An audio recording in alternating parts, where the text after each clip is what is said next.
Bonjour tout le monde, bienvenue dans cette nouvelle vidéo sur le cours d'électricité. Alors donc on va travailler aujourd'hui sur la partie électrostatique. On va étudier un système de questions-réponses, c'est-à-dire tout simplement un QCM sur les forces et champs électrostatiques. Donc le QCM il est réparti en deux parties. Donc aujourd'hui on va traiter la première partie de ce QCM. Alors, à la fin de cette vidéo, n'hésitez pas à nous faire parvenir de vos remarques, vos questions, mais aussi, et ça nous fera plaisir, n'hésitez pas à mettre des likes, de vous abonner et de faire des partages. Alors, la première question là. Donc, j'ai une question là et on a 4 réponses. On vous demande de chercher quelle est la bonne réponse. Donc, parmi les 4 propositions ci-contre à déterminer la bonne réponse. Voilà. Donc il s'agit des sous-multiples du coulomb. 1 microcoulomb égale à 10-6 coulombs. C'est une bonne réponse. 1 nano, c'est 10-12. Là, ce n'est pas vrai. Donc ça veut dire que cette réponse est fausse. Je passe à la suivante. 1 microcoulomb est égal à 10-6, c'est bon. 1 picot, c'est 10-12 coulombs, c'est bon.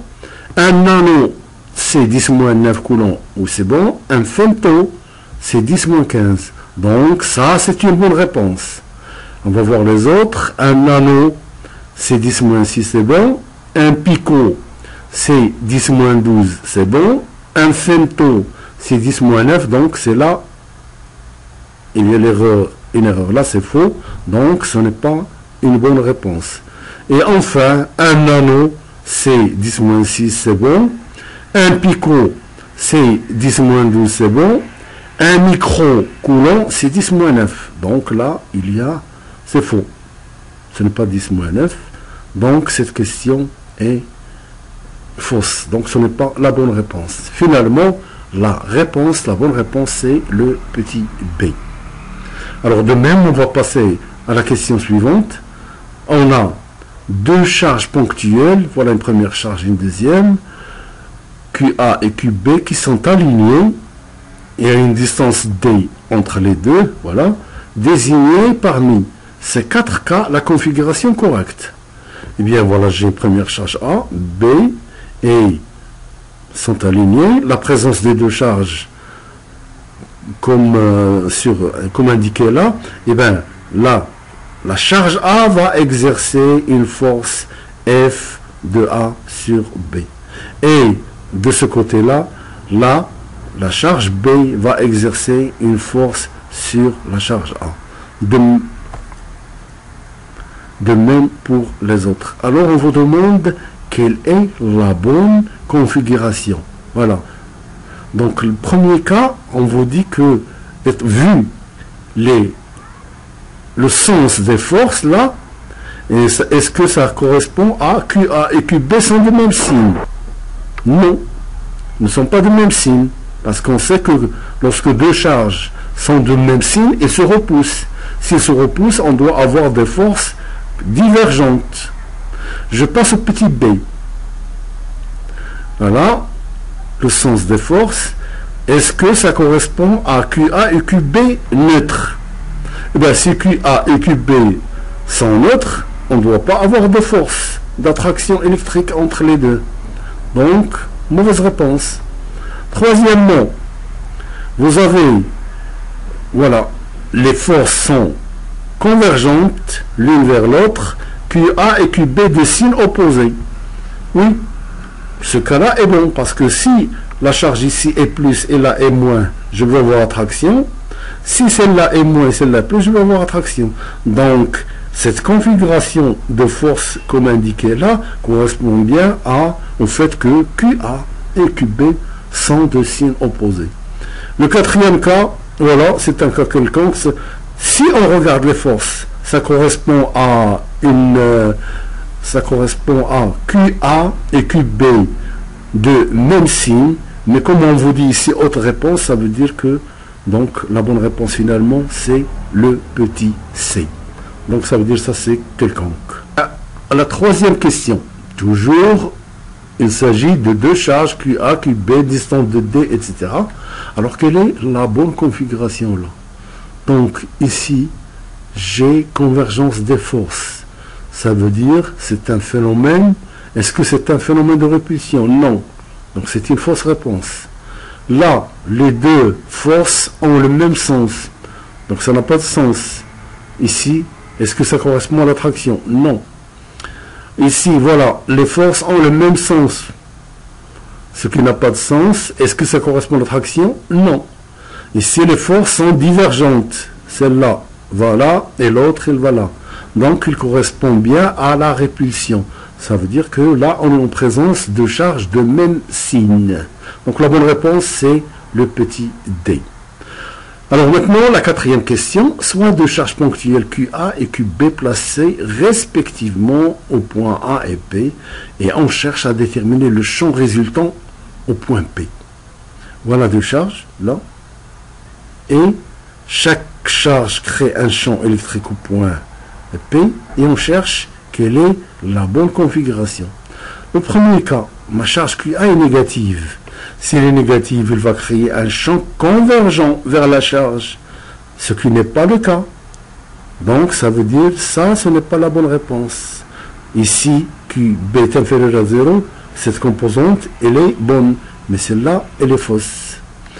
Deuxième cas, vous avez QA est positif, et QB est négatif. QA positif, il va créer un champ au point B divergent, voilà. Donc ça, c'est une bonne composante. Le QB, elle est négative, donc la force, le champ va converger vers la charge, c'est une bonne composante. Donc ça veut dire que le résultat, le champ global créé par A et B, c'est celui-là. Ça, c'est une bonne réponse. Je passe au troisième cas. QA est supérieur à 0. Voilà, QA est supérieur à 0. Donc, ils vont me créer cette composante. C'est bon. Le QB est supérieur à 0. Donc, normalement, je dois avoir le champ créé ici qui doit être divergent et pas convergent vers la charge. Donc, ce n'est pas une bonne réponse. Et enfin, le dernier cas, QA inférieur à 0. Si Q est inférieur à 0, je dois avoir le champ qui converge vers cette charge-là. Or, ici, il diverge. Et QB supérieur à 0. Donc, le champ devrait être divergent, et là, il est convergent. Donc là, les deux composantes ne sont pas à leur place, et donc là, c'est une mauvaise réponse. Donc finalement, la bonne réponse dans tout ça là, c'est la deuxième question. Alors, maintenant, on passe aux cinquième question. Toujours deux charges placées, alignées, et sont distantes d'une certaine distance D. Donc la première, il porte une charge 1 microcoulomb, millicoulomb, et l'autre moins 2 millicoulomb. Ils sont placés à 50 cm l'une de l'autre. Donc, étant donné qu'ils sont de sens opposés, donc on va voir quel est le sens des forces et quel est le sens, la direction et le sens. Donc la question est justement, quelles sont les forces qui agissent sur ces charges-là, en termes de grandeur, direction et sens. Donc je prends le premier cas, la première proposition. Voilà. Donc ici, c'est une charge positive, négative. Voilà. Et voilà, on a défini ici le sens positif, c'est en allant de cette charge vers celle-là. Voilà, défini par le vecteur unitaire U. Donc, on vous donne la proposition suivante. F de 1, F de 2 sur 1 égale, et F de 1 sur 2 égale. Voilà. Donc, F de 2 sur 1. Voilà. Il est dirigé suivant le sens positif. Donc, je devrais avoir plus là. J'analyse point par point, parce que ça ne veut pas dire que la grandeur est bonne. Donc déjà, dans un premier temps, ici, il y a une erreur. Donc ça veut dire Et probablement, si je fais le calcul, je vais vérifier est-ce que la grandeur elle est bonne ou non. Mais puisque j'ai moins là, donc ce n'est pas une bonne réponse, donc ce n'est pas la bonne proposition. Je passe au deuxième cas. Voilà. Donc j'ai F2 sur 1, c'est-à-dire l'action de 2 sur 1, est égale à moins la même chose. Il y a le signe moins. Or, l'action de 2 sur 1, elle est dirigée suivant le sens positif. Donc, ça veut dire que ce n'est pas une bonne réponse. Donc, toute cette proposition n'est pas valable. Je passe ensuite au troisième cas. F2 sur 1 égale 72, 10 en 3. Voilà. Donc, déjà, de point de vue sens, c'est bon. La deuxième, Fn2, c'est-à-dire l'action de cette charge sur celle-là, eh bien, il est dirigé dans ce sens-là. Ça veut dire opposé au vecteur unitaire. Donc, il est négatif, puisqu'on a adopté le sens positif là. Donc, ça veut dire il est négatif par rapport au vecteur unitaire. Alors là, pour F2, 1, 1, on a dit c'est bon. Alors, pour celle-là, je devrais avoir moins là. Donc, ce n'est pas la bonne réponse. Je dis, ce n'est pas... Déjà, on a réglé le problème de pas mal de questions, rien qu'avec le sens. Mais si c'était, admettons que là, c'était bon, eh bien, il faut aller vérifier l'intensité, c'est-à-dire la grandeur de la force. Donc, j'arrive au dernier cas. Eh bien, de point de vue sens, F2, 1, c'est bon, c'est positif, il est là. F1 sur 2, voilà, et le négatif, c'est bon. Et bien maintenant, si vous faites le calcul de la grandeur, on va trouver que c'est 72, 10 moins 1. Ça veut dire, déjà ici, il y a des problèmes de signe, mais il y a aussi des problèmes de grandeur, 10 puissance 3, 3, 10 à la puissance 3, la même chose là. Donc, les grandeurs sont fausses, en plus des signes qu'on a vus tout à l'heure. Donc la bonne réponse, c'est celle-là. Ça veut dire la réponse correcte, c'est le petit D. On arrive maintenant à la question 6. Voilà. D'après les lignes de champ électrostatique de la figure ci-contre, la charge B est-elle positive, négative ou nulle? Ou la question pourra être posée de la même chose. La charge A est-il positive, négative ou nulle? C'est la même chose. Eh bien, donc puisqu'on a posé la question par rapport à la charge B, voilà, qu'est-ce qu'on a là? Les lignes de champ, qu'est-ce qu'ils font? Ils convergent vers B. S'ils convergent vers B, ça veut dire quoi? Ça veut dire que la charge B est négative. Si on prend par exemple la charge A, qu'est-ce qu'il en est? Eh bien, regardez, la charge A, et puis vous avez les lignes de champ qui divergent. S'ils divergent, ça veut dire que cette charge est positive. Donc la question posée par rapport à B, voilà, la bonne réponse c'est négative. Si c'était posé par rapport à A, la bonne réponse aurait été celle-là, la réponse est négative, et pour le B, c'est positive. Voilà. Maintenant, la question numéro 7. Alors, toujours, le champ électrostatique créé en M par une charge ponctuelle Q0 placée en haut est donné par. Donc, j'ai une charge Q0, elle est placée en haut, et puis en un point M, on cherche le champ électrique. Sachant que OM vecteur, voilà, est égal à quoi? Est égal à cette longueur-là, voilà, module, que multiplie par le vecteur unitaire UR. C'est-à-dire c'est la distance OM que multiplie par le vecteur unitaire. Si cette distance OM s'appelle R, donc le résultat va être c'est R que multiplie par le vecteur unitaire UR.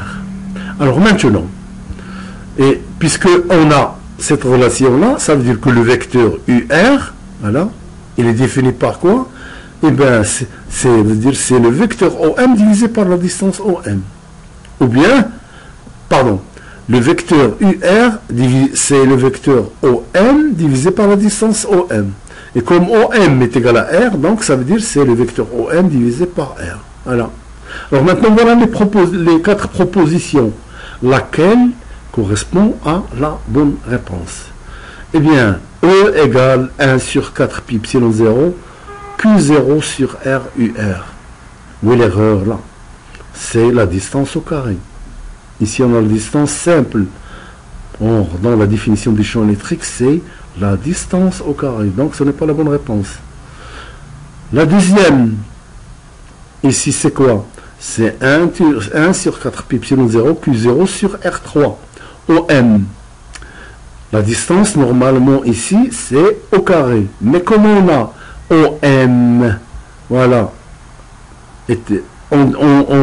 OM est égal à A, OM, UR est égal à R, UR, ça veut dire que OM est égal à A, R fois UR.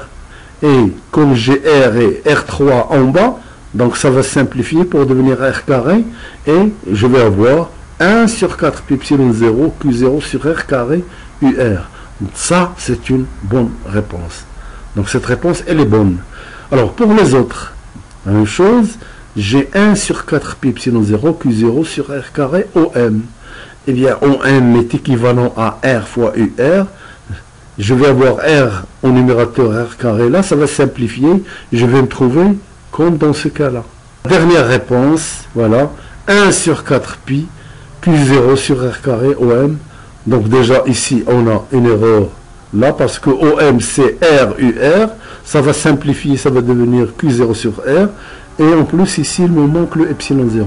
Donc, la bonne réponse, c'est la deuxième, là. Voilà. Donc, EM égale 1... Voilà, c'est la bonne réponse. Alors, on arrive à la 8e question. La constante D électrique epsilon 0 est exprimée en... Voilà. 4 propositions. Et on vous demande quelle est la bonne réponse. Donc ici, juste pour rappeler que F égale à 1 sur 4 pi epsilon 0 Q0 sur R carré, ça veut dire, voilà, epsilon 0 est homogène à quoi? À Q carré R carré sur F, c'est-à-dire à C coulomb carré sur mètre carré que multiplie par Newton. Donc C carré M-2 fois M-1.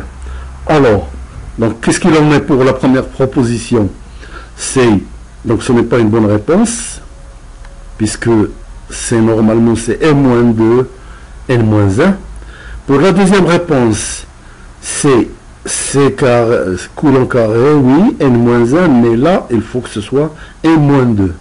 Pour le troisième cas, C carré, N-1M, celle-là, c'est une bonne réponse. Et enfin, celle-là, donc C carré, oui, N-1, oui, et là, c'est M-2. Donc, ce n'est pas une bonne réponse. Finalement, la bonne réponse, c'est C carré, N-1, M-2. Alors, l'avant-dernière question, on vous dit, en un point M d'un plan d'antisymétrie, voilà, j'ai un plan, on vous dit d'antisymétrie. On va voir tout à l'heure ce que ça veut dire. D'une distribution de charges, le champ créé par cette distribution est porté par le plan d'antisymétrie, perpendiculaire au plan d'antisymétrie, ou bien nul. Répète, j'ai un plan, voilà, j'ai une charge placée à une certaine distance D du point M. On a placé plus Q. J'ai de l'autre côté du plan une distance D, on a placé moins Q. Donc j'ai une symétrie, une manière d'exprimer de l'antisymétrie. C'est un plan d'antisymétrie. J'ai la même distance de là à là. J'ai une charge Q. Et de là à là, j'ai une autre charge Q. Celle-là, elle est, de point de vue géométrique, j'ai une symétrie. De point de vue physique, je n'ai pas de symétrie parce que j'ai ici plus Q, ici moins Q. Voilà ce que c'est un plan de symétrie.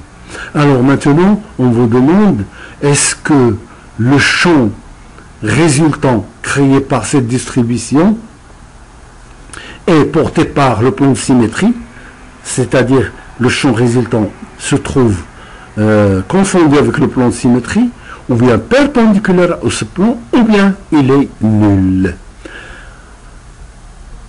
Alors, pour analyser cette configuration, on a le dessin suivant. Donc, voilà mon plan. celui-là, il est là. J'ai de M jusque là, voilà, j'ai une charge plus Q, il est là.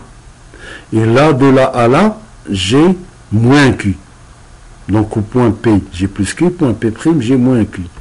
Vous comprenez bien que, voilà, le champ créé par ce Q, il va être dirigé comme ça là. Et le champ créé par moins Q, il va être dirigé comme celle-là. Donc, si je décompose celle-là en force verticale et horizontale, je vais voir une composante là et une composante là. La même chose, si je fais la décomposition de ce champ-là, je vais avoir une composante là et une composante là. Donc, les composantes verticales vont s'annuler, puisque j'ai la même distance, la même charge en module, ça veut dire que cette composante est opposée à celle-là. Donc, suivant l'axe vertical, le champ est nul. Et qu'est-ce que je vais avoir? Je vais avoir l'addition de cette composante due à celle-là plus la composante de celle-là. C'est-à-dire, il est dirigé comme ça. Autrement dit, il est perpendiculaire au plan d'antisymétrie. Donc, la bonne réponse, c'est quoi? C'est le petit b. Voilà, ici, j'ai rajouté un petit commentaire de plus. Eh bien, revenons à la même situation.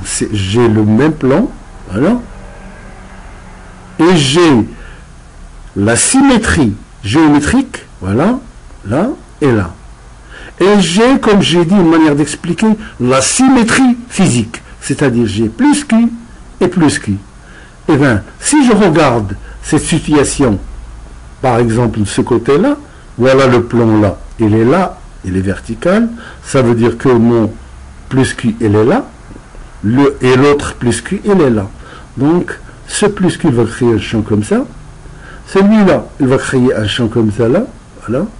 Donc, les composantes horizontales de ce champ-là et de ce champ-là vont s'annuler 2 à 2, et qu'est-ce que je vais voir? Je vais avoir un champ résultant contenu dans le plan de symétrie, parce que dans ce cas-là, c'est un plan de symétrie. Donc la bonne réponse, on a dit, c'est le petit b. Alors maintenant, on passe à la dernière question. Soit un plan, voilà, un plan P, orthogonal et 2 fils illimités parallèles. Voilà, 2 fils qui traversent le plan de manière perpendiculaire, là, uniformément chargé avec des densités linéiques opposées. Voilà, une densité linéique lambda et une densité linéique moins lambda. Voilà. Alors, est-ce en un point M de P, c'est-à-dire si je prends un point quelconque de ce plan-là, on a les propositions suivantes. Il est impossible de déterminer la direction de EM par une simple analyse de symétrie. Petit b, le champ EM est orthogonal à P. Petit c, le champ EM appartient à P. Eh bien, on va expliciter ce cas-là. Donc, je vais prendre le même plan et je vais prendre un seul cas. Je vais commencer par la distribution positive, linéique positive, celle-là. Il est là. Eh bien, puisqu'à chaque point-là, il y a une symétrie par rapport au plan, c'est ce cas-là. Voilà. Donc, à chaque point-là, voilà, il y a sens symétrique. Donc, le résultat, il va être dirigé suivant, il va être contenu dans le plan. Donc, dans le cas de cette distribution linéique, le champ, voilà, il se trouve dans le plan, mais il est divergent. Ça veut dire, il s'éloigne, il est dirigé vers, il s'éloigne du champ. Il est divergent. Maintenant, prenons l'autre cas. Admettons que c'est toujours le même plan, mais j'ai tout simplement cette distribution linéique dont la densité de charge est négative. Celle-là, voilà. Donc, qu'est-ce que je vais avoir? Eh bien, la même chose, sauf que comme la charge est négative, eh bien, le champ va être convergent. Donc, là, il va être dirigé vers le fil. Le même raisonnement utilisé là, on va l'utiliser là et on va trouver que cette fois, puisque la distribution est négative, le champ va être dirigé comme ça. Alors maintenant, en présence des deux, ça veut dire pour les deux cas là, donc pour les deux, qu'est-ce que j'ai? J'ai pour la densité de charge positive, il va me créer un champ dirigé si je prends un point par exemple, entre les deux fils là, qu'est-ce que je vais avoir? Je vais avoir le champ qui est divergent là, en ce point là, et en ce même point là, le champ dû à cette distribution, il est convergent. Ça veut dire, en ce point là, je vais avoir l'addition dans le même plan, je vais avoir ce champ plus celui-là. Si je me trouve ici là, je vais avoir le champ dû à la densité positive qui est divergent comme ça, et l'autre, il va être convergent. Et la même chose de ce côté-là. Donc la bonne réponse, c'est quoi? C'est le champ EM appartient au plan P. Voilà. Le champ résultant, il va appartenir à ce plan-là. Voilà, sur ce se termine cette première partie du QCM. On aura rendez-vous avec la deuxième partie du QCM plus tard. Alors, je rappelle simplement, comme j'ai dit au début, n'hésitez pas à nous faire vos remarques et vos questions, mais aussi n'hésitez pas de mettre des likes, des abonnements et de partager avec vos collègues les résultats de ce QCM. A+.